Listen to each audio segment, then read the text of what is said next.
السلام عليكم ورحمة الله تعالى وبركاته.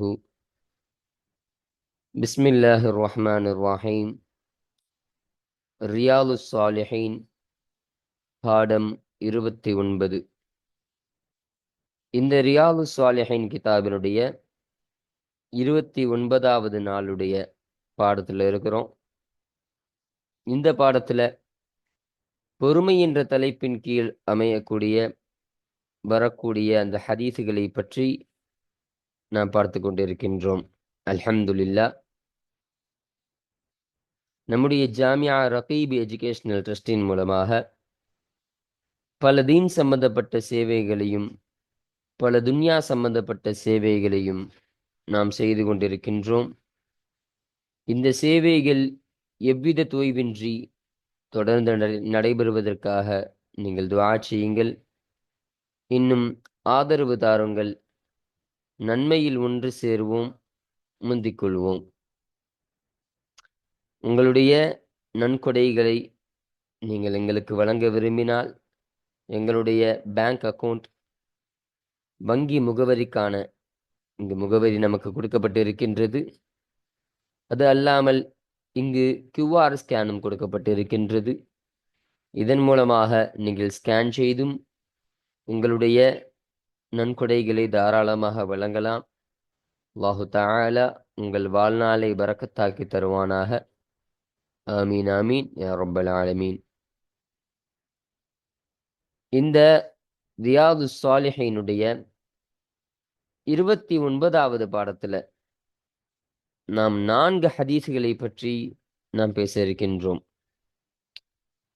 அதுல முதலாவது ஹதீஸு எது வீரம் என்ற தலைப்பின் கீழே அமையக்கூடியதாக இருக்கும். அப்போ வீரம் என்று சொன்னால் எது என்பதை ஸல்லல்லாஹு அலைஹி வஸல்லம் அவர்கள் இந்த ஹதீஸின் மூலமாக நமக்கு விவரித்து தருவார்கள். அதற்கு எதோடு ஒப்பிட்டு அந்த வீரத்தை ஸல்லல்லாஹு அலைஹி வஸல்லம் அவர்கள் சொல்வார்கள், அந்த செய்தியெல்லாம் இங்கு நமக்கு பதிவு செய்து தருவார்கள். முதலாவது ஹதீஸ் எது வீரம் என்ற தலைப்பின் கீழ் அமையக்கூடியது. இரண்டாவது ஹதீஸ் ஷைத்தானை விட்டும் பாதுகாப்பு தேடுங்கள் என்ற தலைப்பின் கீழ் அமையக்கூடியது. அப்போ ஸல்லல்லாஹு அலைஹி வஸல்லம் அவர்கள் சொன்ன வார்த்தை தான் ஷைத்தானை விட்டும் பாதுகாப்பு தேடுங்கள்னு. அது யாரை பார்த்து சொன்னார்கள், எதற்காக சொன்னார்கள், அந்தந்த செய்திகளை எல்லாம் இந்த ஹதீஸின் மூலமாக நமக்கு பதிவு செய்து தருவார்கள். இது இரண்டாவது ஹதீஸாக இருக்கின்றது. மூன்றாவது கோபத்தை விழுங்கிவிடுங்கள் என்பதாக அமையக்கூடிய ஒரு ஹதீஸு. இதுவும் ஸல்லல்லாஹு அலைஹி வஸல்லம் அவர்கள் சொன்ன ஒரு வார்த்தை தான். அப்போ இதுவும் யாரை பார்த்து சொன்னார்கள், எதற்காக சொன்னார்கள், எந்த விஷயத்தின் நோக்கமாக சொன்னார்கள் என்பதை குறிப்பிடும் காரணமாக இந்த ஹதீஸ் நமக்கு பதிவு செய்து தருகிறார்கள். நான்காவது நபியின் உபதேசம் என்ற தலைப்பின் கீழ் அமையக்கூடியது. அப்போ ஸல்லல்லாஹு அலைஹி வஸல்லம் அவங்கள்ட்ட ஒரு நபர் உபதேசம் கேட்ட பொழுது அதற்கு ஸல்லல்லாஹு அலைஹி வஸல்லம் அவர்கள் தந்த அந்த உபதேசத்தை பற்றி பேசுறாங்க. இப்ப என்ன உபதேசம் செஞ்சாங்க, எதை பற்றி வலியுறுத்தினார்கள் என்ற இந்த செய்திகளை எல்லாம் இங்கு நமக்கு பதிவு செய்து தரக்கூடியது தான் இந்த நபியின் உபதேசம் என்ற தலைப்பின் கீழ் அமையக்கூடிய ஒரு ஹதீஸ். அப்போ இங்கு மொத்தம் 4 ஹதீஸுகளை பற்றி இன்றைய பாடத்துல நாம் பேச இருக்கின்றோம்.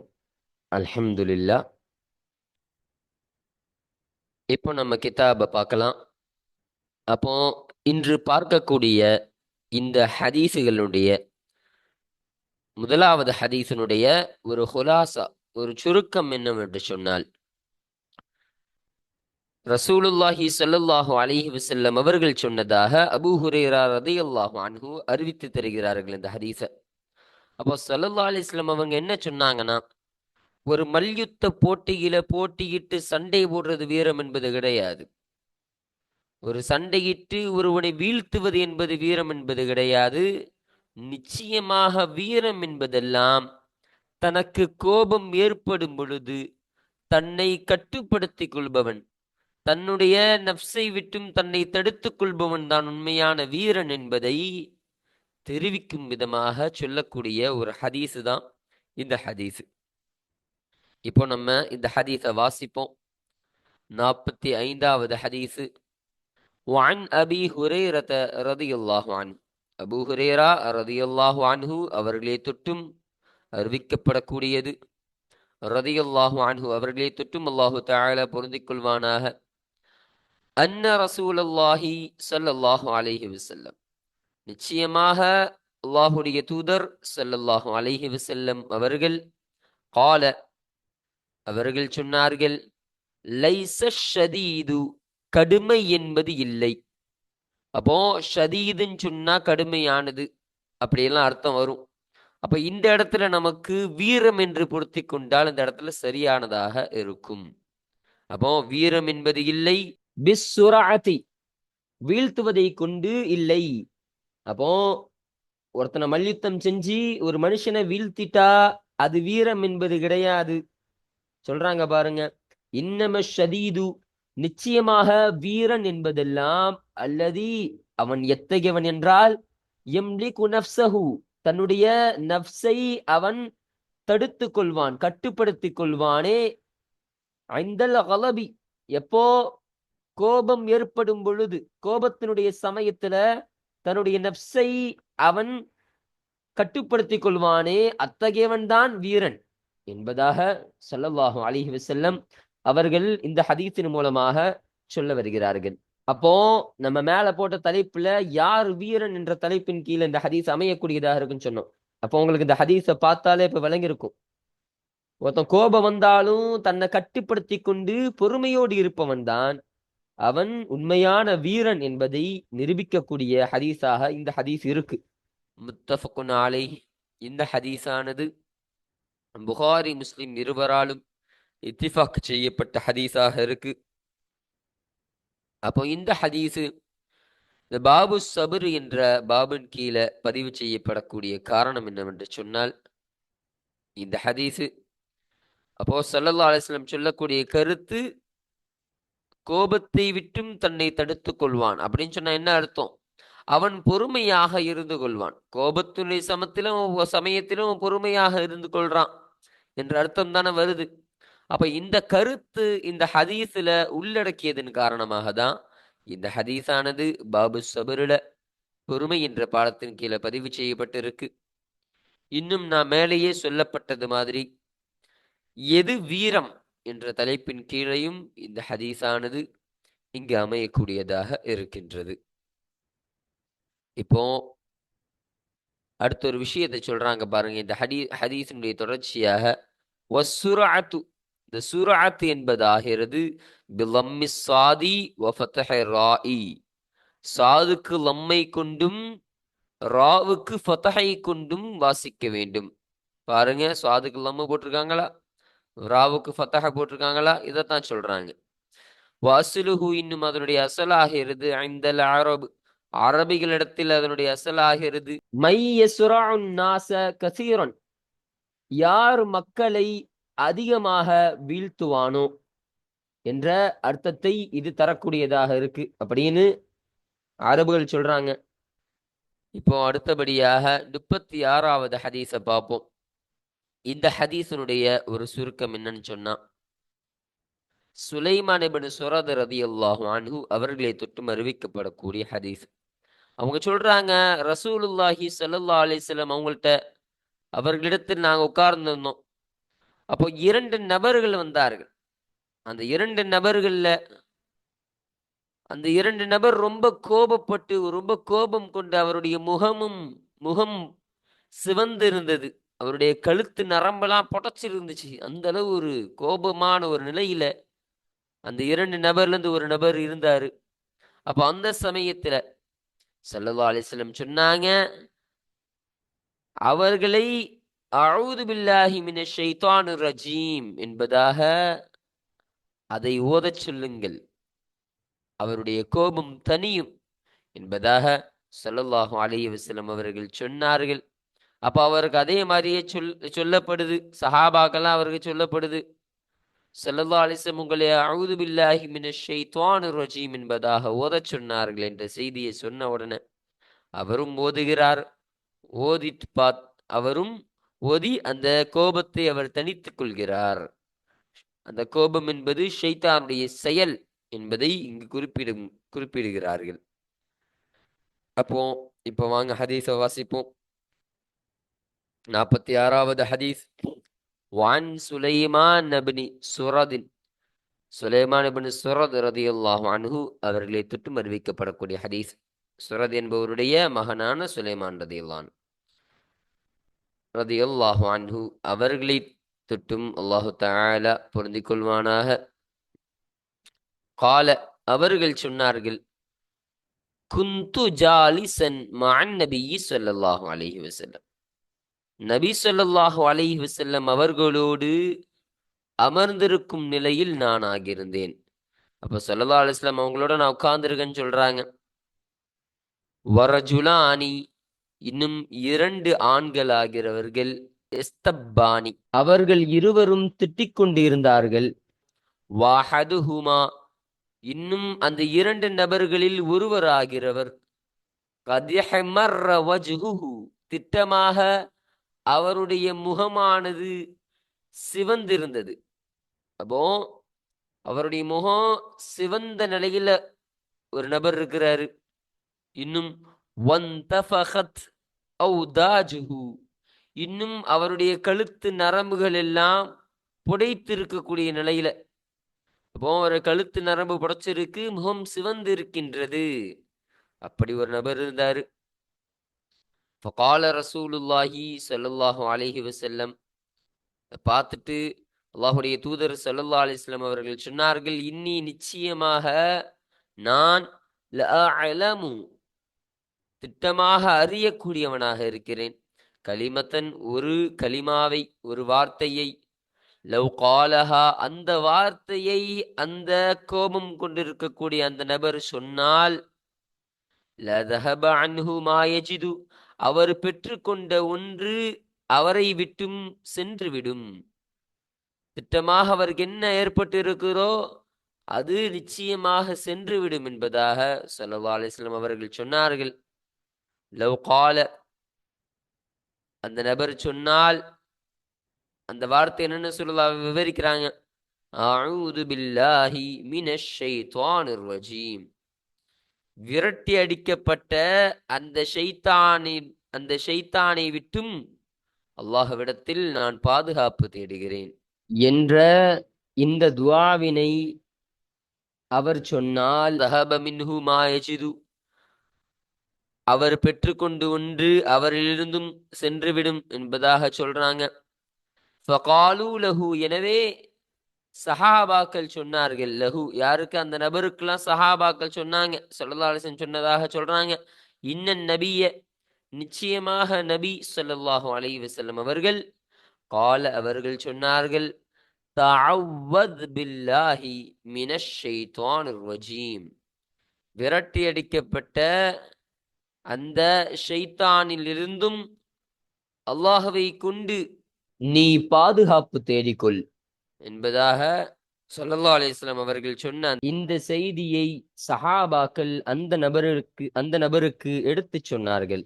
முத்தஃபக்குன் அலைஹ், இந்த ஹதீஸானது புகாரி முஸ்லிம் இருவராலும் சேர்ந்து அறிவிக்கப்பட்ட ஹதீஸாக இந்த ஹதீஸ் இருக்கு. அப்ப இந்த ஹதீஸ், இந்த பாபு சபர், பொறுமை என்ற பாடத்தின் கீழே பதிவு செய்யப்படக்கூடிய அந்த காரணம் என்னவென்று சொன்னால், அந்த நபர் கோபம் கொண்டவுடனே ஸல்லல்லாஹு அலைஹி வஸல்லம் அவர்கள், ஷைத்தானிடத்தில் நீங்கள் ஷைத்தானை விட்டும் அல்லாஹ்விடத்தில் நீங்கள் பாதுகாப்பு தேடுங்கள் என்று சொன்னாங்களா இல்லையா? அப்ப அப்படி சொன்னதுனால என்ன இங்க விஷயம்னா, அப்படி சொல்லி அவருடைய கோபத்தை தணித்து கொள்ளட்டும், அவர் பொறுமையாக இருந்து கொள்ளட்டும் என்பதாக ஒரு கருத்தை தான் இந்த ஹதீஸ் உள்ளடக்கி இருக்கு. அப்ப ஸல்லல்லாஹு அலைஹி வஸல்லம் அதை தான் இங்க சொல்ல வராங்க. அதன் காரணமாக தான் இந்த பாபு சபரு, பொறுமை என்ற பாடத்தின் கீழே இந்த ஹதீஸு பதிவு செய்யப்பட்டு இருக்கின்றது. இன்னும் நாம் மேலேயே சொல்லப்பட்ட மாதிரி ஷைத்தானை விட்டும் பாதுகாப்பு தேடுங்கள் என்ற தலைப்பின் கீழையும் இந்த ஹதீஸானது அமையக்கூடியதாக இருக்கு. இப்போ அடுத்தபடியாக 47வது ஹதீஸை நம்ம பார்ப்போம். இந்த ஹதீஸ்ல என்ன சொல்றாங்கன்னு சொன்னா, ஒரு நபர் அவருக்கு கோபம் கொள்ளக்கூடிய எல்லா சக்தியும் இருக்கு. அப்படி இருந்தும் கூட அவர் கோபம் கொள்ளாமல் அவர் அந்த கோபத்தை தடுத்து கொண்டால் என்று சொன்னால், அல்லாஹு தஆலா கியாமத்து நாளில பெரும் தலைவர்கள் படைப்பினர்களிலிருந்து பெரும் பெரும் தலைவர்களோடு அவரை அல்லாஹு தஆலா அழைக்கக்கூடியவனாக இருக்கிறான். அது மட்டும் கிடையாது, ஹூருன் ஐன்களிலிருந்து அவர் நாடிய எந்த ஒரு ஹூருன் ஐனாக இருந்தாலும் அவருக்கு அல்லாஹு தஆலா தேர்ந்தெடுத்து தரான். அவருக்கு அல்லாஹு தஆலா வழங்கக்கூடியவனாக இருக்கின்றான் என்பதை ஸல்லல்லாஹு அலைஹி வஸல்லம் அவர்கள் இந்த ஹதீஸின் மூலமாக நமக்கு பதிவு செய்து தருகிறார்கள். இந்த ஹதீஸினை முஆத் இப்னு அனஸ் ரலியல்லாஹு அன்ஹு அவர்களை தொட்டும் அறிவிக்கப்படுகின்றது.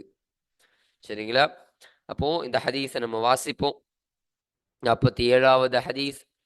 வஅன் முஆத் இப்னி அனஸ் ரலியல்லாஹு அன்ஹு, அனஸ் என்பவருடைய மகனான முஆத் ரலியல்லாஹு அன்ஹு அவர்களை தொட்டும் அறிவிக்கப்படக்கூடிய ஹதீஸ். ரலியல்லாஹு அன்ஹு அவர்களை தொட்டும் அல்லாஹு தஆலா பொருந்திக் கொள்வானாக. அன்னன் நபிய ஸல்லல்லாஹு அலைஹி வஸல்லம், நிச்சயமாக நபி ஸல்லல்லாஹு அலைஹி வஸல்லம் அவர்கள் கால அவர்கள் சொன்னார்கள், மன் கலம கைலன். அப்போ இந்த இடத்துல கைலுன்னு சொன்னா அஷத்துல் கதப்னு எழுதுறாங்க.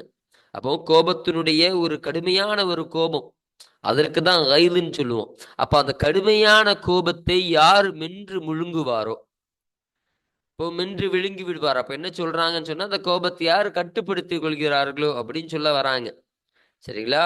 கட்டுப்படுத்துவாரோ, வஹுவ இன்னும் அவராகிறவர், காதிருன் சக்தி பெற்றவராக இருக்கிறார், அலா ஐயுன்ஃபிதஹு அந்த கோபத்தை அவன் செல்லுபடியாக்குவதின் மீது அவர் சக்தி பெற்றவராகவும் இருக்கிறார். அப்ப அந்த கோபத்தை வெளிப்படுத்துறதுக்கு அவருக்கு எல்லா சக்தியும் இருக்கு.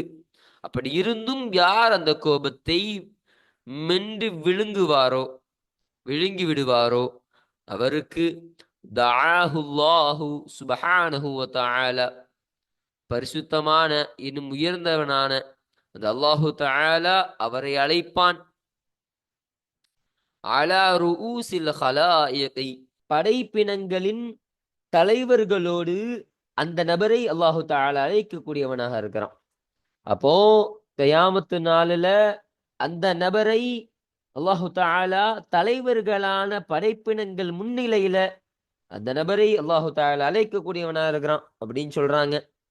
யௌமுல் கியாமத்து நாள்ல ஹத்தா எதுவரை என்று சொன்னால், யுஹய்யிரஹு மினல் ஹூருல் ஐனி மா ஷாஅ, ஹூருன் ஐன்களில் இருந்து, ஹூருன் என்று சொல்லப்படக்கூடிய அந்த சுவனத்து பெண்மணிகளில் இருந்து அல்லாஹு தஆலா அவருக்கு தேர்வு செய்து தருகிறான். மாஷா, அவர் எதை நாடுவாரோ, அந்த ஹூரிலிருந்து யாரை அந்த நபர் நாடுவாரோ அவர்களை அல்லாஹு தஆலா அந்த நபருக்கு தேர்வு செய்து தரக்கூடியவனாக இருக்கிறான் என்பதையும் இங்கு பதிவு செய்து தருகிறார்கள். ரவாஹு அபூ தாவூத், இதை அபூ தாவூத் ரலியல்லாஹு அன்ஹு அவர்கள் ரிவாயத்து செய்தார்கள், அறிவித்தார்கள். வத்திர்மிதி, இன்னும் திர்மிதி இமாம் ரலியல்லாஹு அன்ஹு அவர்களும் இதை அறிவித்திருக்கின்றார்கள். வகால, இன்னும் அந்த திர்மிதி ரலியல்லாஹு அன்ஹு சொன்னார்கள், ஹதீசுன் ஹஸனுன், இந்த ஹதீசுன் ஹஸனுன் என்பதாக இந்த ஹதீஸை சொல்கிறார்கள். இந்த ஹதீஸானது ஹதீசுன் ஹஸனாக இருக்கு அப்படின்னு திர்மிதி ரலியல்லாஹு அன்ஹு நமக்கு பதிவு செய்து தருகிறார்கள். இப்போ இந்த ஹதீஸானது இந்த பாபு சபுரு, பொறுமை என்ற பாடத்தின் கீழே பதிவு செய்யப்படக்கூடிய காரணம் என்னவென்று சொன்னால், ஸல்லல்லாஹு அலைஹி வஸல்லம் அவர்கள் சொன்னார்களா இல்லையா, இப்போ யாருக்கு ஒரு கோபம் ஏற்படக்கூடிய அனைத்து சாத்தியக்கூறுகளும் இருந்து அந்த கோபத்தை அவன் பொறுத்து கொள்றானோ, அவர் மென்று விழுங்கிக் கொள்வாரோ, அவரை அல்லாஹு தஆலா இப்படியெல்லாம் அந்தஸ்தை தருகிறான் என்பதாக சொன்னாங்க. அப்ப என்ன காரணம்? கோபத்தை விழுங்குவதன் மூலமாக அவர் பொறுமையோடு இருந்து கொள்கிறார், அவர் பொறுமையை கடைபிடிக்கிறார் என்பதாக தான் அர்த்தம். அப்போ அந்த ஒரு கருத்து இங்க உள்ளடக்கியதன் காரணமாக இந்த ஹதீஸு பாபு சபுர்ல பதிவு செய்யப்பட்டிருக்கின்றது. இன்னும் நான் மேலேயே சொல்லப்பட்ட மாதிரி கோபத்தை விழுங்கி விடுங்கள் என்ற தலைப்பின் கீழையும் இந்த ஹதீஸானது அமையக்கூடியதாக இருக்கு. அடுத்தபடியாக பாருங்க, 48வது ஹதீஸு. இந்த ஹதீஸினுடைய ஒரு சுருக்கம் என்னவென்று சொன்னால், அபூ ஹுரைரா ரலியல்லாஹு அன்ஹு அவர்களை தொட்டும் அறிவிக்கப்படக்கூடிய ஒரு ஹதீஸாக இருக்கு.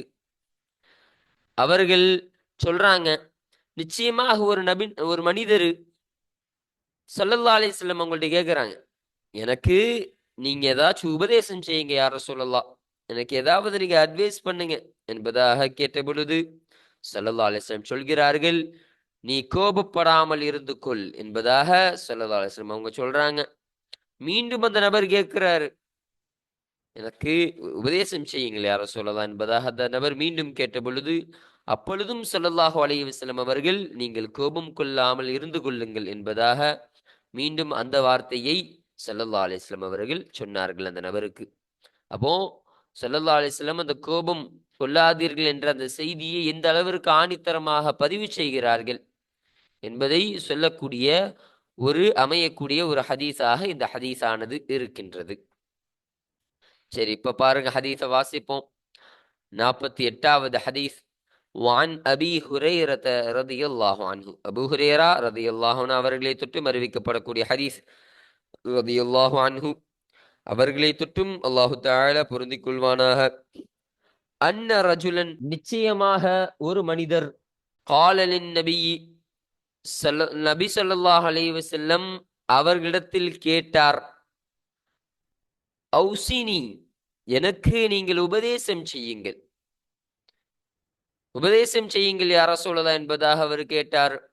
கால ஸல்லல்லாஹு அலைஹி வஸல்லம் அவர்கள் சொன்னார்கள், லா தக்லப், நீ கோபம் கொள்ளாதே, கோபம் கொள்ள வேண்டாம் என்பதாக ஸல்லல்லாஹு அலைஹி வஸல்லம் அவர்கள் சொன்னார்கள். ஃபரத்தத மிராரன், பல தடவைகள் அவர் மீட்டி கேட்டார். அவோ மறுபடியும் அவர் கேட்கிறாரு ஸல்லல்லாஹு அலைஹி வஸல்லம் அவங்கள்ட்ட, எனக்கு நீங்க உபதேசம் செய்யுங்கன்னு. கால அதற்கு ஸல்லல்லாஹு அலைஹி வஸல்லம் அவர்கள், லா தக்லப், நீ கோபம் கொள்ளாதே என்பதாக அதே பதிலை ஸல்லல்லாஹு அலைஹி வஸல்லம் அவர்கள் உபதேசமாக தருகிறார்கள். ரவாஹுல் புகாரி, இந்த ஹதீஸினை புகாரி ரலியல்லாஹு அன்ஹு அவர்கள் அறிவித்திருக்கின்றார்கள். அப்போ இந்த ஹதீஸு இந்த பாபு சபர்ல பதிவு செய்யப்படக்கூடிய காரணம் என்னன்னு சொன்னா, ஸல்லல்லாஹு அலைஹி வஸல்லம் அந்த நபரு கேட்ட பொழுது உபதேசம் செய்யுங்கள் என்று மீண்டும் மீண்டும் கேட்ட பொழுதும் கூட ஸல்லல்லாஹு அலைஹி வஸல்லம் அவர்கள், நீங்கள் பொறுமையோடு இருந்து கொள்ளுங்கள், அப்போ நீங்கள் கோபம் கொள்ளாதீர்கள் என்ற வார்த்தையை தான் ஸல்லல்லாஹு அலைஹி வஸல்லம் சொன்னாங்க. ஆனால் அவர்கள் சொல்லக்கூடிய நாட்டம் என்ன, நீங்கள் கோபம் கொள்ளாதீர்கள், நீங்கள் பொறுமையோடு இருந்து கொள்ளுங்கள் என்ற இன்னொரு வார்த்தையும் அவருடைய கருத்தில் உள்ளடக்கியதாக இருக்கும். அப்போ அதன் காரணமாக இந்த பாபு சபரில இது பதிவு செய்யப்பட்டு இருக்கின்றது. இன்னும் நான் மேலேயே சொல்லப்பட்டது மாதிரி நபியின் உபதேசம் என்ற தலைப்பின் கீழையும் இந்த ஹதீஸானது அமையக்கூடியதாக இருக்கின்றது. அப்போ இந்த பாடத்துல இந்த 4 ஹதீஸ் பற்றி நம்ம பார்த்தாச்சு. இன்ஷா அல்லாஹ் நம்ம அடுத்த பாடத்துல இந்த 49வது ஹதீஸை நம்ம வாசிப்போம். வாஹிரு தஅவானா அனில் ஹம்துலில்லாஹி ரப்பில் ஆலமீன். அஸ்ஸலாமு அலைக்கும் வரஹ்மத்துல்லாஹி தஆலா வபரகாத்துஹு.